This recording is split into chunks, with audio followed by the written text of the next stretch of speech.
अस्सलाम वालेकुम। अच्छा, हमारा जो मुस्लिम फैमिली लॉज हैं उसके अंदर resolution of Muslim marriage act है आज टॉपिक। और इसके अंदर हमने देखा कि जो औरत है वो मुस्लिम फैमिली लॉ ऑर्डिनेंस के अंदर हमने देखा था, जब हमने उसको देखा 1961 के अंदर सेक्शन 8 कि औरत भी अदर देन तलाक औरत भी क्या कर सकती, मैरिज को डिसॉल्व करवा सकती है। तो उसके लिए आपके यहाँ एक आपका एक्ट चल रहा है, the resolution of Muslim marriage act 1939 है। ये 17 मार्च 1939 को ये आया था और इसके टोटल सेक्शन 6 हैं, छठा रिपील है, टोटल 5 हैं और वो 5 भी इन्हीं को एलेबोरेट करते हैं। उसके अंदर एक ग्राउंड दिए हुए हैं कि ये ग्राउंड कौन से। पहला तो आपको जैसे पता है शॉर्ट टाइटल एंड एक्सटेंट होता है कि कहाँ इसका नाम क्या, और ये अब क्योंकि ये एक जनरल लॉ है और एज वेल एज एक स्पेशल लॉ है, किसी सिर्फ डिसोल्यूशन ऑफ मैरिज पे होता है, तो जो मैरिजेस होंगी उस पे ये अप्लाई होगा, पूरे पाकिस्तान पे अप्लाई होगा। फिर ये इसके अंदर आपने ये देखना है सेक्शन 2 जो मोस्ट इम्पॉर्टेंट है, वो ये है कि आप डिसोल्व मैरिज औरत कैसे करवा सकती है। जो कि हम रोज़ जो केसेस देखते हैं कोर्ट्स के अंदर, तो आपको ये देखा जाएगा कि औरत किन किन ग्राउंड्स पे खुला फाइल कर सकती है, अपनी मैरिज को डिसॉल्व करवा सकती है। और डिसोल्यूशन के तरीक़ेकार आपको पता है। अब आपको पता है तलाक के बिद्दा भी होती है और इस तरह अब एक तलाक के म्यूचुअल भी होती है, उसको क्या बोलते हैं, उसको तफवीज़ होती है, तलाक तफवीज़। बंदा भी औरत को क्या कर सकता है, इजाज़त दे सकता है, तुम नहीं, तुम मुझे तलाक ऐसे दे सकती हो जैसे मर्द दे सकता है। अच्छा, ठीक है, ये इस्लाम में है। ये कालम आपके जो आपके हाँ जो ये मुस्लिम फैमिली लॉ है उसके पीछे आपने जब निकाह नामा देखा था तो निकाह नामे के अंदर ये लिखा होता है कि क्या औरत भी अपना राइट हस्बैंड को डेलीगेट कर सकते हैं। वो कॉलम नंबर 18 है। तो सर हस्बैंड भी अपना राइट डेलीगेट कर सकता है, डेलीगेट कर सकता है। तो औरत उसका जो राइट है डिवोर्स का, उसको क्या रिस्ट्रिक्ट भी कर सकती है? नहीं, स्ट्रिक्ट तो नहीं कर सकते। इस कॉलम के अंदर ये लिखा हुआ कि अगर तलाक देगा तो फिर मुझे इतना पे करेगा। ठीक है, अगर बिना किसी रीजन के देगा, वो कॉलम नंबर 17 है। कोई कंडीशन, स्पेशल कंडीशन रख दी जाती है। सर ये आप मुझे ना इसके बाद मैं सारों को समझाऊंगा, कोई भी हमारे बहन बेटी माँ, इस पे हम अलग से एक लेक्चर बनाएंगे कि कॉलम्स हमें आजकल पता होने चाहिए, हमारे पढ़े लिखे लोगों को भी और जो दूर दराज के लोग हैं उनको भी पता होने चाहिए कि आया कि ये निकाह का जो एक निकाह नामा है ये सिर्फ एक पर्त नहीं है कि आपने लेके रखना है। ये आप लोगों के राइट्स हैं, औरतों के भी और मर्दों के भी। इसके अंदर प्रॉपरली राइट्स एक दूसरे को दिए जाते हैं। ये प्रॉपर कॉन्ट्रैक्ट है जिसको हम बहुत इजी ले लेते हैं और बहुत ले लेते हैं। सर वो ऐसे यूं क्रॉस, हाँ जी, क्रॉस और वो हमारे यहाँ क्रॉस सारा करना भी वो एक ऑफेंस है। और सर वो क्यों करते हैं? अब वो इसीलिए करते हैं कि हमारे यहाँ एक अवेयरनेस नहीं है। तो इसको हम इंशाल्लाह इस पे एक नया लेक्चर, एक अलग से लेक्चर बनाऊंगा और आपको ये सिखाऊंगा, बताऊंगा कि इसके अंदर निकाह नामे के जो सारे कॉलम्स हैं, जो गालिबन कितने कॉलम हैं, 25 कॉलम। अच्छा, 25 के 25 आपने फिल करवाने हैं। औरत उस वक्त तक साइन ना करे। मर्द तो पढ़ के करता है साइन। अच्छा, मर्द हमेशा पहले पढ़ेगा, कहेगा अच्छा पहले लेके फिल करके लो फिर साइन कराना। गुड। औरत बेचारी को आज दे रखा है, हाँ किथे करना है इतने साइन ते इतने अंगूठे। एग्जैक्टली सर, उस बेचारी की पूरी जिंदगी का फैसला दूसरे लोग कर रहे हैं। यही बात है। तो हमें जब ये लिखी है चाहे अनपढ़ है, उनको ये बताया ही नहीं जाता कि ये निकाह नामा क्या होता है। ये एक प्रॉपर कॉन्ट्रैक्ट है। और सारी लड़कियों को मैं अवेयरनेस दूंगा इंशाल्लाह। Thank you so much. अच्छा, अब आगे आते हैं कि कौन से ग्राउंड्स हैं जिन पे औरत तलाक डिसॉल्व अपनी मैरिज करवा सकती है। कौन से उसका ground for decree for dissolution of marriage. In grounds पे वुमेन क्या कर सकती है, degree of dissolution of marriage करवा सकती है। वो एक ग्राउंड भी हो सकता है, मोर देन वन भी हो सकता है, ठीक है। तो इसके अंदर ये कमोबेश 10, 11, 12 जो है वो ग्राउंड्स हैं। वो कौन से ग्राउंड्स हैं, वो उनको वन बाय वन हम डिस्कस करते हैं, जो कि बहुत इंपॉर्टेंट है, आपको फिंगर टिप्स पे आने चाहिए। जो बीइंग जुडिशियल एस्पिरेंट्स हैं आप, या एक और अच्छे लॉयर हैं, तो आपको ये पता होना चाहिए। जैसे आपको केसेस का पता होता है कि ये 10 तरह के केस है, इसी तरह आपको ये भी पता होना चाहिए सर कि कहाँ लिखा हुआ है 10 तरह के केस? ये लिखा हुआ है इसके अंदर, कहाँ से? जो है आपका मुस्लिम फैमिली कोर्ट एक्ट है उसके एंड पे।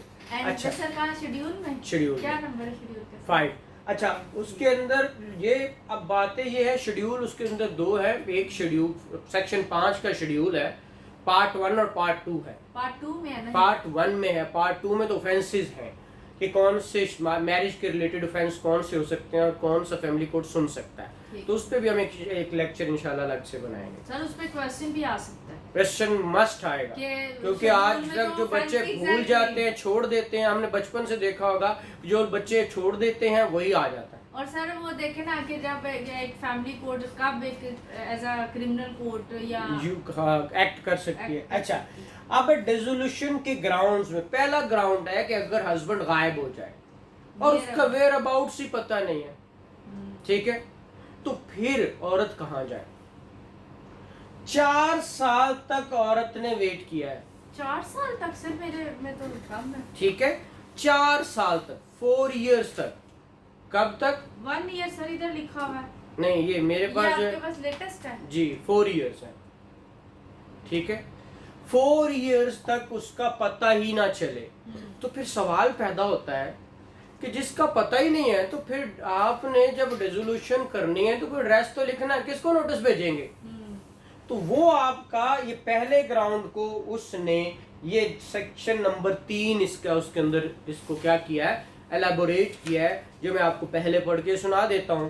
कहता है 2(1) के अंदर अगर सूट करना है, the names and addresses of person who would have been the heirs of the husband under Muslim law if he had died on the date of filing of the plaint shall be stated in plaint। Hairs का जिक्र करेंगे, वो तो मिल नहीं रहा, लगता है मर गया किसी पास से, ठीक है। तो अब उनके हेयर्स का नाम लिखेंगे। फिर notice of the suit shall be served on such persons and such person shall have the right to be heard in the suit. Husband तो नहीं आया, वो आएंगे और फिर सुनो, और वो कौन होंगे वो भी स्पेसिफाई नीचे उसने कर दिया। What is that? Paternal uncle and brother of the husband, if any, shall be cited as party even if he or they are not heirs। अब वो heirs तो हो नहीं सकते, ठीक है, बट भाई हेयर कैसे हो सकता है, ठीक है, लेकिन उसने कहा हेयर नहीं, या पैटर्नल अंकल है, वो आके इसको प्लीड कर सकते हैं, ठीक है। ये बात थी पहली ग्राउंड के साथ। 4 साल तक सर जी, 4 साल not been known for a period ji. उसके बाद है नेग्लेक्टेड और fail to maintain the wife, maintenance नहीं उसका। हाँ जी, और ये नेग्लेक्ट या फेल करता है डेलिबरेटली, ठीक है, तो मेंटेन नहीं करता उसको। कितने साल तक? 2 साल तक। तो क्या होगा? औरत डिसोल्यूशन ऑफ मैरिज की डिक्री ले सकती है, ठीक है। नंबर 2 ए है, जिसको तीसरा ग्राउंड बना रहे हैं हम, टेकन एडिशनल वाइफ। जैसे कि मुस्लिम फैमिली लॉ के अंदर आप देखते हो सेक्शन 6 के अंदर पॉलीगैमी है, लेकिन अगर तू इजाजत से रखा हुआ तो फिर तो और बात है। लेकिन अगर कॉन्ट्रावेंशन है उस लॉ की कि उसको पता ही नहीं और पता चलता है कि इसकी सेकंड वाइफ भी है, तो डिसोल्यूशन भी हो सकती है उस पे और उसको सजा भी हो सकती है। इसका ठीक है, सजा उसके अंदर लिखी हुई है, 1 साल तक उसको सजा हो सकती है। ये आपने सेक्शन 6 पॉलीगैमी में पढ़ा है, आपको भूल जाता है गालिबन, आपको याद होना चाहिए, ठीक है। अच्छा, अगली बात है जी 4th ग्राउंड, जो हम यहाँ पे 3 नंबर इसके अंदर है, 4th सेंटेंस। अगर हस्बैंड को सजा हो जाए 7 साल या उससे ज्यादा की। सर इधर मेरे 3 साल लिखा, मुझे अमेंडेड लेना जी, 7 साल या उससे ज्यादा की सजा हो जाए, तो इसके अंदर सवाल ये पैदा होता है, सजा हो जाए तो बात है कि सजा फाइनल हो जाए, मतलब पहली कोर्ट ने सजा दे दी तो उसका मतलब खत्म? Answer is no. सजा को फाइनल होना चाहिए, फाइनल स्टेज पे, मतलब अब हमारे पास until he avails all the available remedies, जहाँ वो एग्जॉस्ट हो जाती हैं, फिर फाइनल हो जाती है सजा, 7 साल की होगी तो फिर उसको वो क्या कर सकते हैं? डिसॉल्व कर dissolution of Muslim marriage, dissolve शादी करवा सकती है औरत, ठीक है। और नंबर 4 जो यहाँ पे हमारा नंबर 5 बन रहा है, वो मैट्रिमोनियल, जो उसकी मैरिटल ऑब्लिगेशंस हैं, जो कि मैरिटल ऑब्लिगेशंस है, और वो क्या कर रहा है? उसको फुलफिल नहीं कर पा रहा, फेल हो रहा है हस्बैंड विदाउट रीजनेबल कॉज, कोई वजह भी नहीं है, विदाउट वजह वो क्या हो रहा है? परफॉर्म नहीं कर पा रहा, नहीं फुलफिल कर रहा। तो ऐसी सूरत में मसलन जो औरत और मर्द की शादी का पर्पस होता है, इम्पोर्टेंसी नहीं, उसके अलावा वो उसके पास जाता ही नहीं, उसको टाइम ही नहीं देता, वो जो भी ऑब्लिगेशंस होते हैं वो फुलफिल नहीं करता। तो ऐसी सूरत में औरत क्या कर सकती है? 3 साल तक, कितने? 3 साल तक वो वेट कर सकती है। 3 साल के बाद वो क्या कर सकती है? अपनी मैरिज को डिसॉल्व करवा सकती है। फिर the husband was important at the time of the marriage and continues to be so. अब वो तो इम्पोर्टेंट शादी पे भी था, तो जैसे उसको पता चले इम्पोर्टेंट है, वो शादी पे क्या कर सकती है? डिसोल्यूशन। लेकिन इसके पास, हस्बैंड के पास एक रेमेडी मौजूद है, वो ये कि वो कहता है, अच्छा ये वेयर अबाउट्स वाली एक और बात है कि 4 साल के बाद, अब देखिए जो 90 दिन के अंदर जो होती है डिग्री, वो हो जाती है क्या? फाइनल इफेक्टिव हो जाती है ना, मौसर तलाक हो जाती है, औरत डिसॉल्व कर। लेकिन इसके अंदर 6 महीने वेट किया जाएगा। इस डिग्री के अंदर हो सकता है 6 महीने के बाद अंदर आ जाए, और वो आ जाए तो वो एप्लीकेशन फाइल करके इसको रिव्यू वापस ले सकता है। इसमें ना सर, पहले वाले में वेयर अबाउट्स वाले में, ठीक है। ये नीचे उसने सबसे नीचे जाके एक्सप्लेन किया हुआ, लेकिन मैं कहता हूँ साथ साथ आपको पता होना चाहिए सर, वो बाद में मुश्किल हो जाता है। हाँ, ठीक है। अच्छा, अब यहाँ पे इम्पोर्टेंसी की बात की, और इम्पोर्टेंसी के अंदर इम्पोर्टेंट कब तक है उसने कहा? एक मिनट सर, जी वेयर अबाउट्स वाले में सर कोर्ट 6 माह तक वेट कर, हाँ 6 माह तक इफेक्टिव नहीं होगी तलाक, वो डिग्री हो जाएगी, डिग्री जारी हो जाएगी, लेकिन 6 महीने वेट करेंगे, फिर एग्जीक्यूट होगी, फिर वो डिग्री जारी करके कोर्ट कहेगा अब इसको एग्जीक्यूट कर लो। आफ्टर 6 मंथ ही वो जारी करेगी जी, 6 महीने वेट करेगी। क्या इफेक्ट नहीं होगी ना, उस डिग्री का इफेक्ट 6 महीने तक रुका रहेगा, ठीक है। और अगर वो आता है इन पर्सन या थ्रू वकील, वो आके प्रिपेयर होके कि मैं अपनी कॉन्जुगल ड्यूटीज को परफॉर्म करूंगा, तो फिर कोर्ट सेट असाइड डिग्री कर देगी। ये सवाल बड़ा पूछा जाता है पूछा जाता है, क्या कोई ऐसी ग्राउंड है कि डिसोल्यूशन की डिग्री सेट असाइड हो जाए? देखिए, डिसोल्यूशन की डिग्री सेट असाइड नहीं होती। सबसे पहला क्वेश्चन ये है कि मैं सवाल कर रहा हूं कि डिसोल्यूशन की डिग्री वो सेट असाइड हो सकती है? Answer is no. हालांकि वो एक्स पार्टी होती, तो एक्स पार्टी तो हो जानी चाहिए ना सेट असाइड, लेकिन डिसोल्यूशन की नहीं होती। इस एक ग्राउंड पे क्या हो सकती है? सेट असाइड हो सकती है, जब लेडी ग्राउंड ही ये लेती है, वेयर अबाउट्स का पता नहीं है। और अगर वो आ जाए डिग्री के बाद भी 6 माह के अंदर, 3 माह नहीं, हमने 90 दिन देखे हैं ना इफेक्टिवनेस के, 3 माह नहीं 6 माह दिए हैं, वो खुद आ जाए, ये वकालतन या असालतन आ जाए और कहे जी मैं अपने कॉन्जुगल राइट्स पूरे करने को तैयार हूँ, तो कोर्ट इस डिग्री को सेट असाइड कर देती है। सर ये तो सूरत में होगा अगर लेडी ने सिर्फ ग्राउंड ये रखा है। हाँ डेफिनेटली, तो पता ही नहीं ना। और अगर वो कोई और ये भी ग्राउंड रख लेती है या कोई और ग्राउंड भी ले लेती है, मोर देन 1 ले लेती है, वो तो और बात है ना। हम इस बात पर्टिकुलरली वेयर अबाउट्स वाली बात कर रहे हैं, ठीक है। अच्छा, अब इम्पोर्टेंसी वाली बात भी इसी तरह है कि इम्पोर्टेंट है, वो कहता है सर बात सुने, मैं हूँ, मेरा इलाज चल रहा है, 1 साल का मुझे टाइम दे दें। अच्छा 1 साल का, ठीक है। तो उसको 1 साल का टाइम दे दिया जाता है। अगर उसमें ठीक हो जाए तो वेल एंड गुड, अदरवाइज ये डिग्री क्या होती है? डिसॉल्व हो जाती है, ठीक है। तो यहाँ तक समझ आ गई? Yes sir. Cease to be important वो 1 साल के अंदर हो जाए तो ठीक है, अदरवाइज डिसॉल्व हो जाए। ठीक हो गया? सर 1 साल तक फिर वो केस कोर्ट में चलता है। हाँ जी, वो यहाँ पे ये नीचे before passing a decree on ground 5, यही वाला, the court shall on application of husband make an order requiring the husband to satisfy the court within a year, period of 1 year from the date of which order that he has ceased to be important, and if the husband so satisfy the court within such period, no decree shall be passed on the said ground. Court के पास गए हैं decree लेने, उसने husband आके court को कहता है sir मेरा याद चल रहा है, तो 1 साल कोर्ट को satisfy कर देता है। कोर्ट कहता है ओके, 1 साल तक डिक्री पास नहीं करेगा, और 1 साल के बाद डिक्री पास, ठीक है।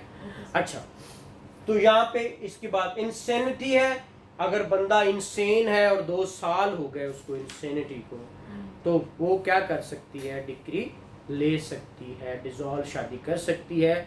लेकिन और इसके साथ अगर किसी को लेप्रोसी कोढ़ की बीमारी है या कोई विरुलेंट वेनरल डिजीज है, जैसे कि फैलने वाली बीमारी जैसे एड्स है, इस तरह की बीमारी जितनी भी होती हैं, वो HIV वगैरह वो सारी इसी तरह ही है, ठीक है। वो विरुलेंट वेनरल डिजीजेस होती हैं जो एक से छूने से होती हैं, तो अगर उसको ऐसी कोई बीमारी है तो फिर भी औरत क्या कर सकती है, मैरिज डिसॉल्व करवा सकती है।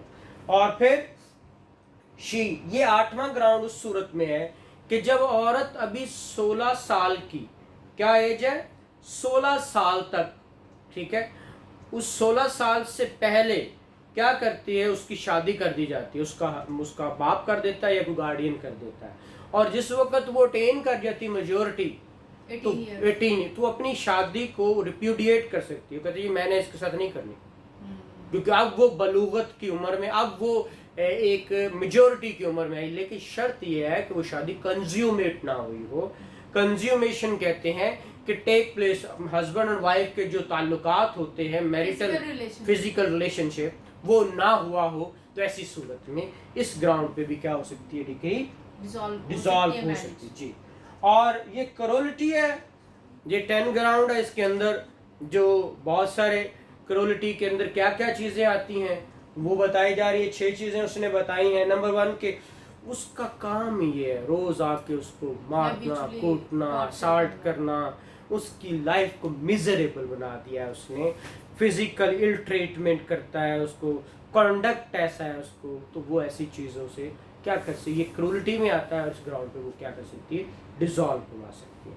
दूसरी कि वो बंदा एसोसिएट है गंदी औरतों के साथ, इवल रिप्यूट, उसकी इमोरल लाइफ को वो इवल रिप्यूटेड की औरतें और जो इनफेमस लाइफ को अपनी इनफेमस लाइफ गुजार रहा है उनके साथ ताल्लुकात की वजह से, ऐसी सूरत में ये क्रूरटी में आता है और इसकी औरत क्या कर सकती है, डिसॉल्व करवा सकती है। फिर डिक्री अगर वो फोर्स करता है अपनी वाइफ को कि तुम इमोरल लाइफ जियो, कहता तुम फलां बंदे के साथ सो, फलां के साथ जा, फलां के साथ कर, तो उसको इमोरल लाइफ जीने की क्या कर रहा है, तलकीन कर रहा है, अटेम्प्ट्स कर रहा है, उसको फोर्स कर रहा है, तो ऐसी सूरत में औरत क्या कर सकती है, डिसॉल्व करवा सकती है। फिर औरत को प्रॉपर्टी मिली है उसके जहेज में, तो औरत को, हालांकि जहेज तो इस्लाम ने मना किया, फिर इनहेरिटेंस की मिल गई, तो वो उसको इस्तेमाल भी नहीं कर सकती, वो उसको रोकता है इसको इस्तेमाल ना करें, मैं मारूंगा, गाड़ी उसकी खुद इस्तेमाल करता है या डिस्पोज ऑफ करने की, बेचने की कोशिश करता है, तो ऐसी सूरत में भी क्रूरटी में आएगा और हस्बैंड से क्या कर सकती है, तलाक ले सकती है। फिर अगर उसको कहता नमाज ना पढ़, कुरान ना पढ़, रोजे ना रख, हाँ, अपनी ऑब्जर्वेशन ऑफ जो रिलीजियस प्रोफेशन है या प्रैक्टिसेस हैं उसको ऑब्स्ट्रक्ट करता है, तो फिर ऐसी सूरत में उसको क्या किया जाएगा, ये क्रूरटी में आएगा और क्रूरटी के वजह से वो डिसॉल्व शादी हो सकती है। और अगर एक से ज्यादा उसकी बीवियां उसने रखी हुई हैं, जैसे कुरान कहता है कि तुम दूसरी शादी, तीसरी शादी, 4 तक कर सकते हो, लेकिन शर्त एक है कि सारों को इक्वली मेंटेनेबल करो, अगर कर सकते हो तो। लेकिन ये तुम नहीं कर सकोगे तो ये सूरत है कि अगर वो रखा हुआ सेम है लेकिन उनको क्रूरटी नहीं कर रहा हस्बैंड, तो उस सूरत में वो इस बात पे क्या कर सकती है, क्रूरटी में आता है, वो क्या कर सकती है, मैरिज डिसॉल्व करवा सकती है। और आखिरी ग्राउंड इसके अंदर, पर आखिरी नहीं है, कोई भी और ग्राउंड जिसको वैलिड समझा जाए तो वो उस पर क्या कर सकती है, डिसॉल्व करवा सकती है। अब इसके अंदर एक और चीज है, सेक्शन 3 हमने पढ़ लिया। 4 को कहते हैं conversion, effect of conversion To another faith. Another faith, जिसको हम कहते हैं मुर्तद हो जाना। मुर्तद। ठीक है, जिसको कन्वर्जन ऑफ फेथ कहते हैं, रिनंस कर जाना। ठीक है, अपने इस्लाम से रिनंस कर जाना, फिर जाना, किसी और मजहब में औरत चली जाती है। औरत अपना मजहब चेंज करके किसी और में चली जाती है, तो इस सूरत, इसकी 2 सूरतें हैं, याद रखिए। अगर औरत मुसलमान थी और चली किसी और जगह गई है, तो ऐसी सूरत में शादी के लिए उसको डिक्री लेनी पड़ेगी कोर्ट से। ठीक है, और अगर औरत वापस री-एम्ब्रेस करती है अपने फेथ को, उसकी पहले वाली शादी ऑटोमेटिकली खत्म हो जाएगी, उसको डिग्री की जरूरत नहीं है। ये 2 सूरतें हैं सेक्शन 4 के अंदर। पढ़ के सुना देता हूँ। The renunciation of Islam by married Muslim women or her conversion to a faith other than Islam shall not be itself operate to dissolve a marriage. Itself उसकी नहीं होगी। ठीक है, provided that after such renunciation or conversion the woman shall be entitled to obtain a decree for dissolution of her marriage on any of the ground mentioned in section 2. ठीक है, dissolve करवाएगी। And provided further that the provision of this section shall not apply to a woman converted to Islam from some other faith who re-embraces her former faith, तो इस पे decree वाली बात नहीं आएगी। और effect to dower not to be effected, right of dower, कि अगर डिसॉल्व करवा भी देती हैं तो डिसोल्यूशन के बावजूद वो डॉवर मांग सकती है।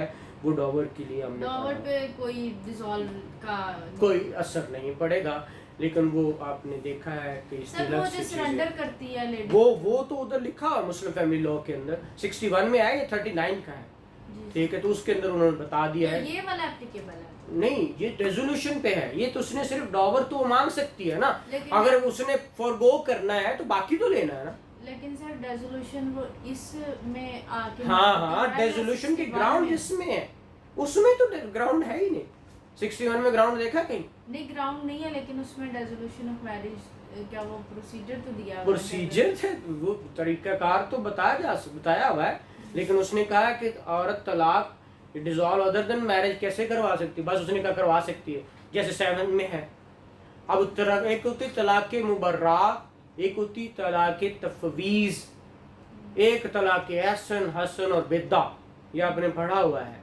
जो 2 मुबारात म्यूचुअल कंसेंट से भी तलाक हो सकती है ना, दोनों आपस में अग्री हैं तो तलाक ले लें, तो हमें नहीं रहना चाहिए तो वो भी हो सकती है। तो ये तलाक की काइंड्स पे जो हमारे इस्लाम के अंदर हैं वो भी इंशाल्लाह एक लेक्चर अलग से होगा। Thank you very much. Hope so जिसको ये आए, समझ आए या कुछ क्यूरीज हों तो आप मैसेजेस में मुझे कमेंट्स करके पूछ सकते हैं, इंशाल्लाह मैं आपको उसका answer. Thank you very much.